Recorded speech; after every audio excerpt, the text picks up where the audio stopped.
Tomorrow I die. Tomorrow I die, and today I want to tell the world what happened and thus perhaps free my soul from the horrible weight which lies upon it. But listen. Listen, and you shall hear how I have been destroyed.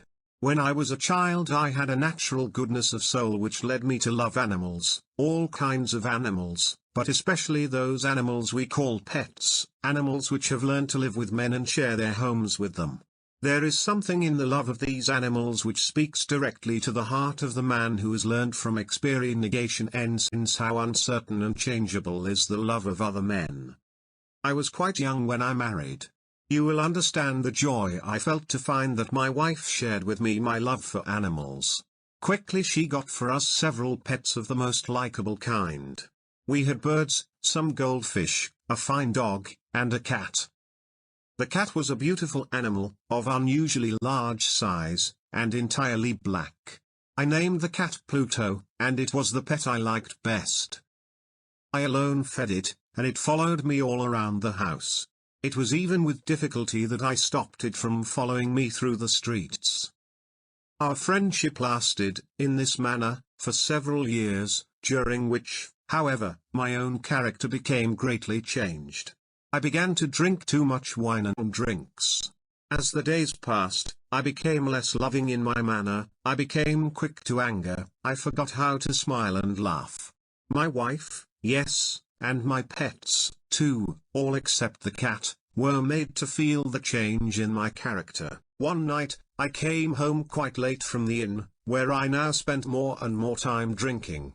Walking with uncertain step, I made my way with effort into the house. As I entered, I saw, or thought I saw, that Pluto, the cat, was trying to stay out of my way, to avoid me. This action, by an animal which I had thought still loved me, made me angry beyond reason. My soul seemed to fly from my body. I took a small knife out of my coat and opened it. Then I took the poor animal by the neck and with one quick movement I cut out one of its fear-filled eyes. Slowly the cat got well. The hole where its eye had been was not a pretty thing to look at, it is true, but the cat no longer appeared to suffer any pain. As might be expected, however, it ran from me in fear whenever I came near. Why should it not run? Yet this did not fail to anger me. I felt growing at myself a new feeling. Who has not, 100 times, found himself doing wrong, doing some evil thing for no other reason than because he knows he should not? Are not we humans at all times pushed, ever driven in some unknown way to break the law just because we understand it to be the law? One day, in cold blood, I tied a strong rope around the cat's neck, and taking it down into the cellar under the house I hung it from one of the wood beams above my head. I hung it there until it was dead. I hung it there with tears in my eyes. I hung it because I knew it had loved me, because I felt it had given me no reason to hurt it, because I knew that my doing so was a wrong so great, a sin so deadly that it would place my soul forever outside the reach of the love of God. That same night, as I lay sleeping, I heard through my open window the cries of our neighbors. I jumped from my bed and found that the entire house was filled with fire. It was only with great difficulty that my wife and I escaped. And when we were out of the house, all we could do was stand and watch it burn to the ground. To the cat as I watched it burn, the cat whose dead body I had left hanging in the cellar. It seemed almost that the cat had in some mysterious way caused the house to burn so that it could make me pay for my evil act, so that it could take revenge upon me. Months went by, and I could not drive the thought of the cat out of my mind. One night I sat in the inn, drinking, as usual. In the corner I saw a dark object that I had not seen before. I went over to see what it could be. It was a cat almost exactly like Pluto. I touched it with my hand and petted it, passing my hand softly along its back. The cat rose and pushed its back against my hand. Suddenly I realized that I wanted the cat. I offered to buy it from the innkeeper, but he claimed he had never seen the animal before. As I left the inn, it followed me, and I allowed it to do so. Soon became a pet of both my wife and myself. The morning after I brought it home, however, I disnegation covered that this cat, like Pluto, had only one eye. How was it possible that I had not noticed this the night before? This fact only made my wife love the cat more. But I, myself, found a feeling of dislike growing in me. My growing dislike of the animal only seemed to increase its love for me. It followed me everywhere, always. When I sat, it lay down under my chair. When I stood up, it got between my feet and nearly made me fall. Wherever I went, it was always there. At night I dreamed of it. And I began to hate that cat.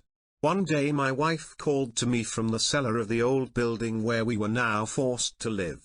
As I went down the stairs, the cat, following me as always, ran under my feet and nearly threw me down. In sudden anger, I took a knife and struck wildly at the cat. Quickly my wife put out her hand and stopped my arm. This only increased my anger and, without thinking, I turned and put the knife's point deep into her heart. She fell to the floor and died without a sound. I spent a few moments looking for the cat, but it was gone. And I had other things to do, for I knew I must do something with the body, and quickly. Suddenly I noted a place in the wall of the cellar where stones had been added to the wall to cover an old fireplace which was no longer wanted. The walls were not very strongly built, and I found I could easily take down those stones. Behind them there was, as I knew there must be, a hole just big enough to hold the body. With much effort I put the body in and carefully put the stones back in their place. I was pleased to see that it was quite impossible for anyone to know that a single stone had been moved. Days passed. Still there was no cat. A few people came and asked about my wife, but I answered them easily. Then one day several officers of the police came. Certain that they could find nothing, I asked them in and went with them as they searched. Finally they searched the cellar from end to end. I watched them quietly, and, as I expected, they noticed nothing. But as they started up the stairs again, I felt myself driven by some unknown inner force to let them know, to make them know, that I had won the battle. The walls of this building, I said, are very strongly built. It is a fine old house. And as I spoke, I struck with my stick that very place in the wall behind which was the body of my wife. Immediately I felt a cold feeling up and down my back as we heard coming out of the wall itself a horrible cry. For one short moment the officers stood looking at each other. Then quickly they began to pick at the stones, and in a short time they saw before them the body of my wife, black with dried blood and smelling of decay. On the body's head, its one eye filled with fire, its wide open mouth the color of blood, sat the cat, crying out its revenge.